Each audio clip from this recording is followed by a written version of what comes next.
Deus. Aí, irmão, fazendo discípulo, tá vendo, né? Glória a Jesus, irmãos. Tem que agradecer a Deus mesmo, né?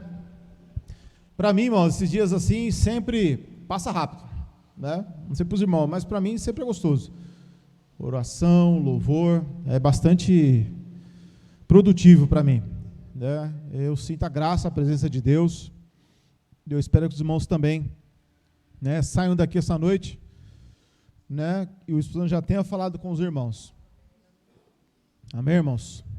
Amanhã é o dia da ceia, né? A ceia do Senhor, né? E hoje nós combinamos de estar fazendo hoje, né, esse dia de oração, dia de louvor. E é muito importante, irmãos. Isso é uma prática em que a gente jamais pode deixar de ter, deixar de fazer, jamais. Amém, irmãos? Jamais. Eu ia estar fazendo, eu falei que ia estar terminando a pregação de terça-feira. Foi terça? Não me lembro. Acho que foi de terça. Onde o Espírito Santo estava nos falando sobre o Senhor livra da tentação os piedosos. E eu queria até aproveitar, né, na verdade, esse momento da oração para falar para os irmãos, né, acerca dessa pregação, mas pelo tempo ali não vai dar. Então, vou deixar para amanhã e mostrar para os irmãos a importância de ser constante na busca em relação a Deus. Se nós formos firmes e constantes, o Senhor Jesus vai cuidar da gente. Se a gente não for firmes e nem constantes, o Senhor vai nos entregando a própria sorte. Mas isso aí vamos falar amanhã. Abra em Filipenses capítulo 4.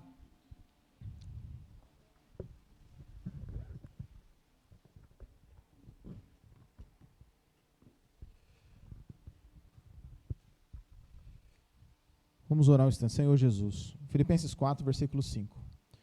Senhor Jesus, obrigado por mais este momento de estarmos aqui reunidos em sua presença, para orarmos e buscarmos a sua presença, Pai. Derrama a sua graça sobre nós, o seu poder esteja sobre nossas vidas, nos ajudando, nos fortalecendo a cada dia.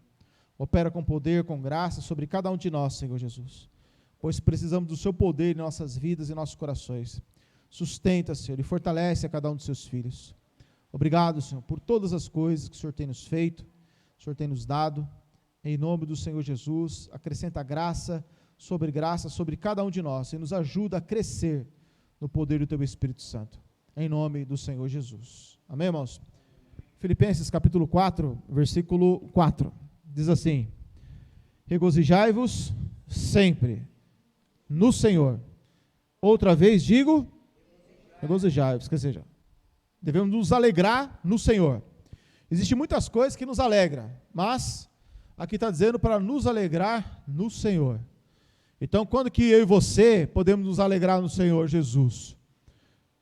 Quando você conhece a palavra, conhece o Evangelho, você tem certeza da palavra, sabe quando você está meio triste, murcho, sem vontade de cantar uma linda canção? E aí a palavra fala com você, o louvor fala com você, as coisas de Deus falam com você. E aí você se alegra no Senhor, né? Versículo 5, irmãos, como é que diz aí? Seja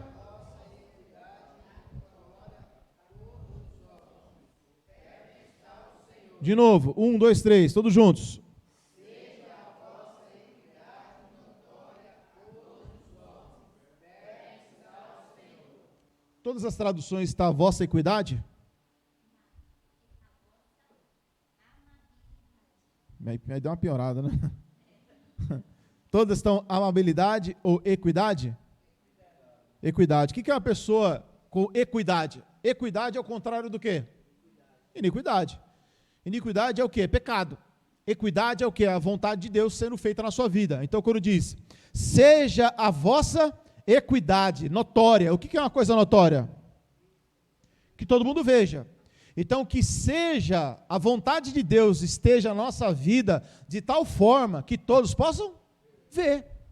Todos possam ver. Ou a pessoa olha para você e diz, aí está um homem de Deus, aí está uma mulher de Deus, aí está um jovem de Deus, aí está um senhor de Deus. Então uma pessoa verdadeira, uma pessoa séria, uma pessoa em que a palavra é verdadeira, uma pessoa que suporta as lutas, dificuldades, ou seja, nós vamos mostrar para as pessoas que servimos a Deus. De novo, seja a vossa notória a todos os homens, perto está o Senhor. Então lembre-se, irmãos, o Senhor está onde? Está onde? Perto. Quando você estiver sozinho, o Senhor está? Quando você estiver dirigindo sozinho, o Senhor está? Perto. Para onde você olhar, o Senhor está? O que você ouve, o Senhor está? Tudo o Senhor está perto. Todas as coisas. Até dos nossos pensamentos. Tudo o que pensamos, o Senhor está olhando. O Senhor está vendo. E o que eu sinto? Deus está vendo o que você sente. Se o que você sente presta ou não presta, o Senhor está vendo. Se o que você olha presta ou não presta, o Senhor está vendo. Se o que eu falo presta ou não presta, o Senhor está vendo. Tudo Ele está vendo, tudo Ele está observando. Por isso que eu devo estar sempre atento. Versículo 6, irmãos, vamos ler com calma. Sem inquietação. 6. Não estejais inquietos.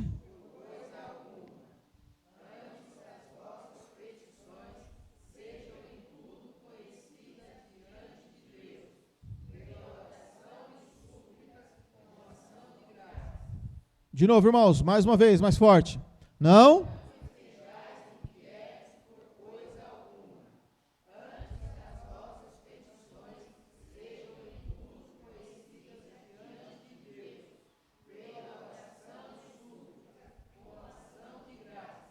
Então, o nosso coração não pode ficar como, irmãos?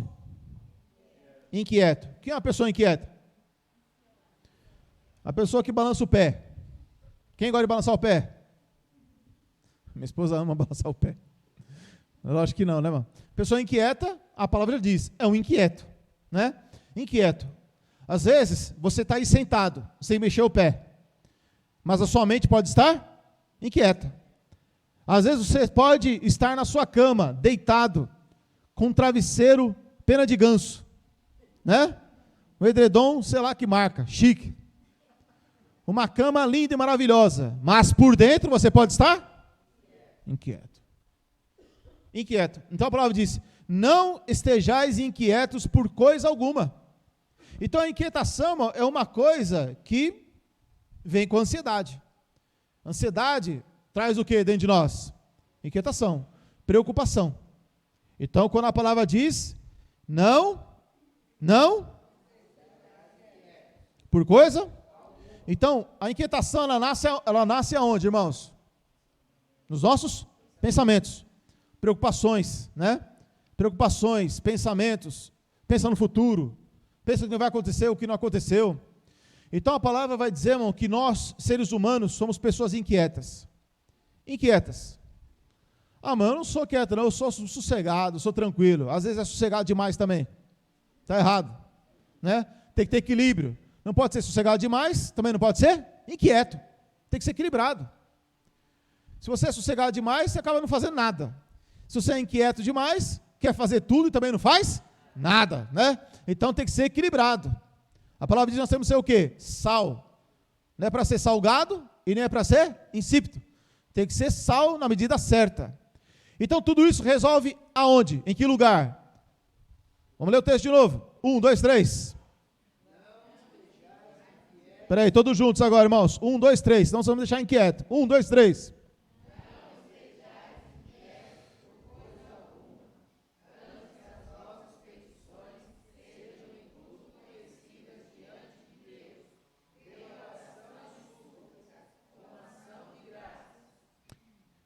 Com ação de graças. Então, irmão, a inquietação, ela nasce dos pensamentos. Todo mundo aqui já passou por um momento assim, onde a mente fica um turbilhão. Você não consegue se concentrar, não consegue parar de pensar naquilo. Aquele pensamento fica lá constantemente na sua cabeça. Bate a inquietação, ansiedade, falta de ar, suor, né? Irritação. Muita coisa acaba acontecendo. Quando? Quando nós estamos inquietos. Então, a inquietação é uma semente que Deus não plantou. Porque a ansiedade não é o pensamento de Deus, é um pensamento do diabo, pensamento do maligno. Então, você não pode cultivar um pensamento do diabo. Se eu cultivar um pensamento do diabo, aquele pensamento frutifica, cresce e dá fruto. E o fruto da ansiedade é tudo que não presta. Tudo que não presta. Então, quando nós oramos, muitas das vezes, nós temos que apresentar diante de Deus muitas coisas. Estava conversando com o irmão ali, eu estava lembrando de um caos, né? Quando eu cheguei na igreja, 2000, 2001, 2002, o irmão estava orando e ele falou que Deus corrigiu ele. E eu gostei da correção que ele recebeu de Deus, porque eu aprendi também. Ele falou que quando ele estava orando, ele falou assim, eu estava orando para Deus e falava assim, Deus, eu não quero pecar. Mas dentro dele ele queria pecar. E aí ele orou para Deus e falou o quê? Senhor Jesus, na verdade eu quero pecar. Eu falei, eu gostei dessa oração. Porque é a oração sincera. O quem é que não quer pecar? É o homem interior. Paulo fala em Romanos 7, né? O homem exterior se inclina para as coisas da carne, mas o homem interior se inclina para as coisas de Deus. Então, a nossa carne, ela almeja, ela deseja, ela gosta do pecado. Então, quando a gente ora, né? Senhor, eu estou irado, minha vontade é de fazer besteira aqui. Eu quero xingar, eu quero falar, eu quero esbravejar, eu quero fazer uma coisa que o Senhor não se agrada, Senhor Jesus. Mas tira isso do meu coração, porque isso não vem do Senhor, isso não provém de Ti. Tira da minha mente esse pensamento, tira do meu coração essa vingança, tira da minha boca essas palavras torpes, tira, Senhor, porque a minha vontade é essa. Ou quando você está irado, a sua vontade é de dar um abraço. É? Não. Só se for um abraço bem apertado, bem para quebrar a costela, né? Mas você é diante de Deus, você é sincero. Por isso que a palavra está dizendo, de novo, irmãos, não estejais inquietos por coisa, antes as vossas petições. Existem petições, irmão, na nossa vida? Existe. Qual é a minha necessidade? O que eu preciso? Está mandando eu colocar diante de quem, irmãos? Então Deus está mandando, tem coisas que você não consegue resolver. E é disso que a palavra está falando. Porque a inquietação surge no nosso coração, porque surge uma sensação dentro de nós de que nós não vamos conseguir resolver. Existe uma coisa que eu penso, eu não consigo resolver isso. Não consigo resolver. Como é que eu resolvo isso? Então nasce uma inquietação. Porque tudo que você tem controle, tudo que você consegue, não existe inquietação. Você consegue fazer aquilo. Às vezes você consegue fazer aquilo, mas você não tem um tempo hábil de fazer aquilo. Isso também dá inquietação. Olha, eu preciso para a igreja hoje 7 horas, mas eu tenho tanta coisa para fazer aqui agora, será que não tem tempo de eu fazer, meu Deus? Faço ou não faço? Aí bate a inquietação. Não bate? Bate a inquietação. Você sabe fazer, mas às vezes não tem tempo de fazer. Não tem tempo. Então a inquietação, irmãos, ela surge na nossa cabeça por coisas que às vezes não temos domínio. Então, quando a palavra diz, as vossas petições sejam em tudo, não é mais ou menos, mas sejam em tudo conhecidas diante de Deus. Então Deus está pedindo o quê? Para você colocar nas mãos de quem? Dele. Irmão, o irmão é pedreiro, o Cláudio é mecânico. Eu chego lá, pego meu carro lá e falo, Cláudio, arruma aqui, como ele diz, a bimboca da parafuseta, que eu não sei o que é, até hoje não sei o que é isso. Mas alguma peça do carro lá que não dá errado. Ó, precisa arrumar essa peça desse carro aqui, o que eu faço? Aí eu entrego na mão dele para arrumar. Aí quando é amanhã eu vou lá e eu pego da mão dele. Tá certo isso? Não. Porque eu já entreguei na mão de quem? Hã? Do especialista. Né? O mecânico ali é o especialista. Deus é especialista? É. De resolver o quê? Problema, dificuldade. Então, que nem o Cláudio fala, existe alguma coisa nesse carro aí, ó, é a bimboca da parafuseta. Eu falo, o que é isso aí, mano? Não sei, é um problema sério. Então, às vezes, tem coisa na nossa vida que é uma bimboca da parafuseta. Né? É uma coisa horrorosa, uma coisa feia, uma coisa que não consegue resolver, e é só Deus que consegue resolver isso. Então eu tenho que apresentar diante de Deus o quê? Tudo na nossa vida. Todas as coisas. Não é o que está escrito aí, irmãos? Que as vossas petições sejam em tudo conhecidas diante de Deus. De que forma, irmãos? Pela murmuração? É pelo quê?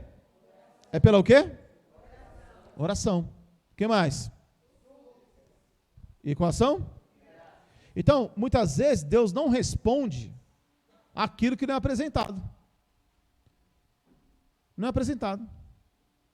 Eu chego para o médico e falo assim, o médico fala, está tudo bem com você? Está tudo bem. Mas eu estou sentindo uma dor no peito, estou sentindo uma dor na perna, estou sentindo uma dor assim, assado. Mas eu chego para o médico e falo assim, não, está tudo bem. Está tudo bem com você? Está tudo bem. E você sai diante do médico, doente. Você sai diante do médico, passando mal. Alguém já fez isso? No médico? Precisava expor e não expôs? Já fez isso? Aí o irmão aí. Fala assim, está tudo bem? Está tudo bem. Às vezes você não quer tomar uma injeção, né? Às vezes você não quer tomar uma injeção, você não quer tomar um remédio. E aí você acaba o quê? Falando uma coisa, está tudo certo, está tudo bem, médico, deixa eu ir embora. Você vai embora. Diante de Deus, mas acontece a mesma coisa. Ao invés de nós chegarmos diante de Deus e dizer, Senhor Jesus, eu tenho um problema aqui na minha vida, tenho um problema na minha casa, tenho um problema no meu casamento, tenho um problema na vida espiritual, tenho um problema com o pecado. Se eu não apresento diante de Deus, como é que Deus vai resolver? Fala para mim. A palavra diz que a oração feita tem um resultado. Agora, se eu chego diante de Deus, eu não oro, eu não falo, né? Para orar eu vou dormir, então não dá certo. Se eu, ao invés de buscar a Deus, eu vou buscar mais as coisas deste mundo, não dá certo. Então, quando a palavra diz, vamos ler de novo, irmão, não estejais inquietos por coisa, antes,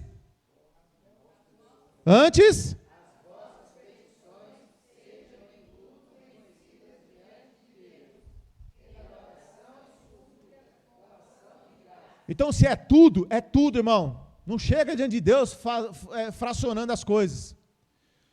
Existe um problema na sua vida, fale o problema. Uma dificuldade no casamento, uma dificuldade na vida espiritual, na pureza, uma dificuldade no trabalho, fale para Deus. Senhor Jesus, tem uma peste lá no meu serviço. Senhor, eu não deveria falar assim, mas é isso que eu sinto daquela pessoa. Faz eu amar aquela pessoa, Senhor Jesus, faz eu perdoar ela, faz eu abençoar aquela vida. Você já trabalhou com uma pessoa assim? Horrível. Já trabalhei, irmão, algumas vezes. Rapaz do céu. Né? Na escola, as crianças, aqueles alunos chatos, aquele aluno lá pentelho lá na sua sala de aula. Senhor Jesus, me ajuda a abençoar essa criança. Me ajuda a abençoar esse professor que me persegue, porque também tem isso aí, né? Senhor Jesus, abençoa meu vizinho, que vive lá enchendo a minha paciência. Então, eu não posso fracionar as coisas, eu tenho que falar tudo diante de Deus. Colocar todas as coisas diante de Deus. Se eu ficar fracionando, Senhor, eu estou com um problema na minha casa, se eu estou com um problema na vida espiritual, que problema é esse? Fala diante de Deus. Se um cristão ele não coloca diante de Deus as suas dificuldades, suas lutas, como é que Deus resolve? Resolve? Não resolve. Então a pessoa não consegue se desvencilhar, a pessoa não consegue crescer, a pessoa não consegue sair daquela rotina espiritual, não consegue despontar espiritualmente, não consegue subir na graça de Deus, crescer com a graça de Deus. Por quê? Porque os problemas, as dificuldades estão lá, enraizadas, tem que expor diante de Deus. Em tudo seja. Então vir para o culto, mas é uma parte. Agora eu tenho que fazer diante de Deus tudo ser conhecido. Tudo. Versículo 7, irmãos, como é que diz aí? 1, 2, 3.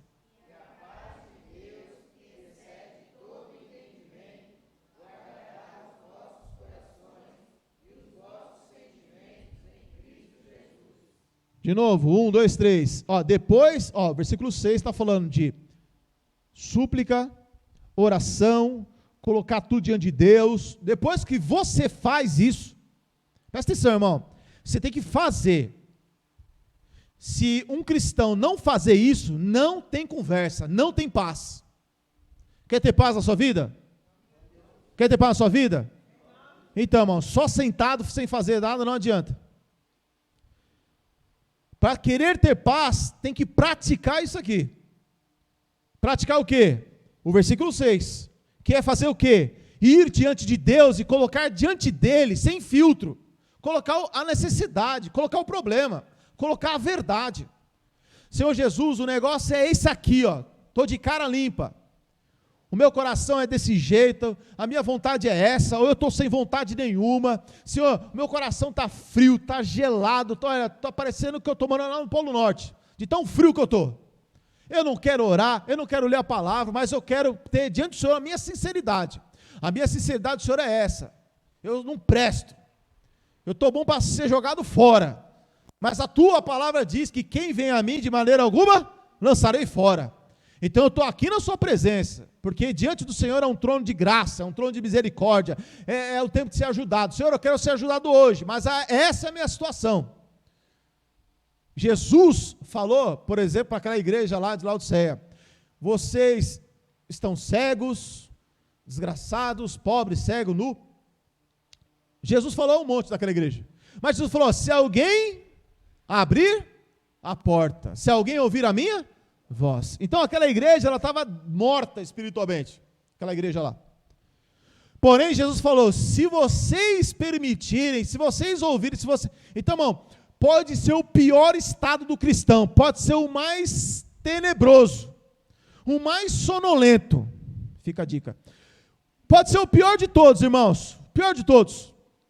Se você entrar na presença de Deus, Deus é poderoso para poder trazer e fazer tudo de novo. Agora, irmão, se não fizer nada, esquece, Deus não vai fazer nada. Se Deus não vai fazer nada, quanto mais eu. Quanto mais ninguém consegue fazer nada. Tem coisa que é eu que tenho que fazer, você tem que fazer. Tem coisa que não é o esposo que vai fazer, não é a esposa que vai fazer. Tem coisa que não são os filhos, tem coisa que é você e eu temos que fazer. E uma delas é se aproximar diante de Deus. Não espere pelo esposo, não espere pela esposa, faça você mesmo. Busque você mesmo. É o particular para com Deus. Se você fizer, Deus vai dar graça, vai derramar graça sobre a sua vida. Amém, irmãos? E para quê, irmão? Depois que eu fizer tudo isso, aí sim, vai dizer o versículo 7 novamente: a paz de Deus que excede todo? Então pronto, irmão, isso vai acontecer. A paz de Deus vai exceder todo entendimento. As pessoas não vão entender, mas Deus vai estar agindo e operando na sua vida. A paz de Deus que excede todo entendimento. Vai fazer o que, irmãos?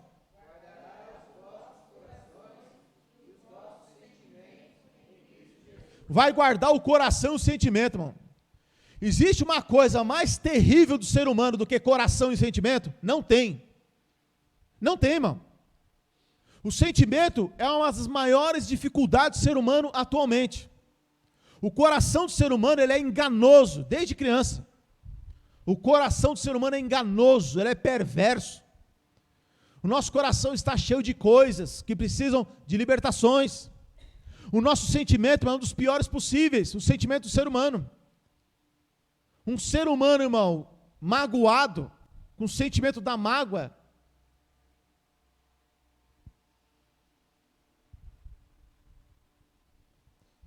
um coração, irmão, cheio de coisas terríveis.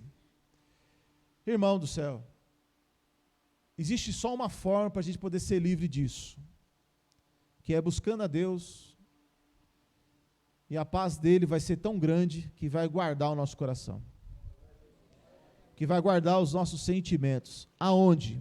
Em Cristo Jesus. Quem é maior do que Cristo? Ninguém. Então, irmão, eu não sei o tamanho da minha luta, ou da sua luta, da sua aflição, da sua tribulação, da angústia, da sua preocupação, do seu dia a dia. Eu não sei. Deus é quem sabe. Mas uma coisa é certa, irmão, se a gente deixar o nosso coração, o nosso sentimento solto, o diabo toma posse.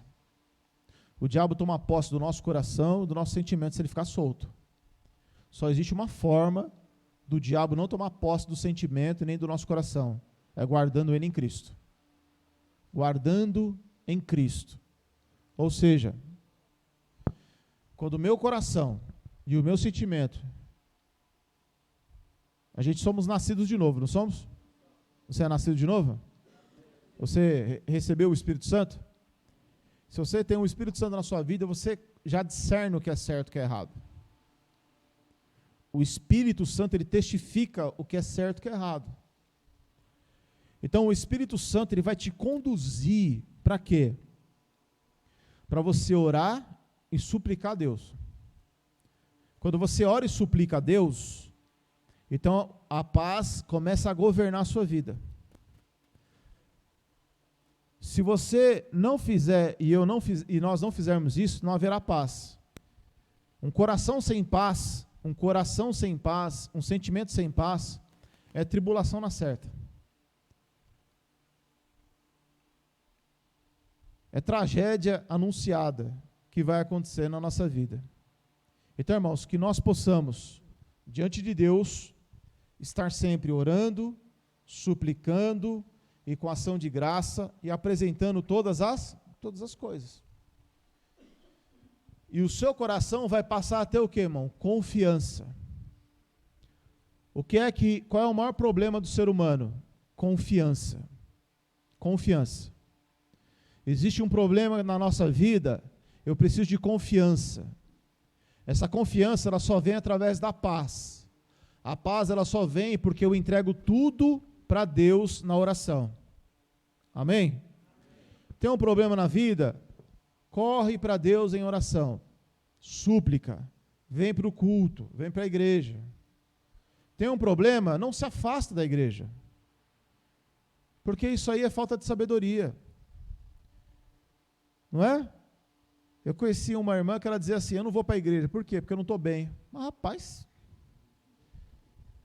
a igreja não é para isso mesmo?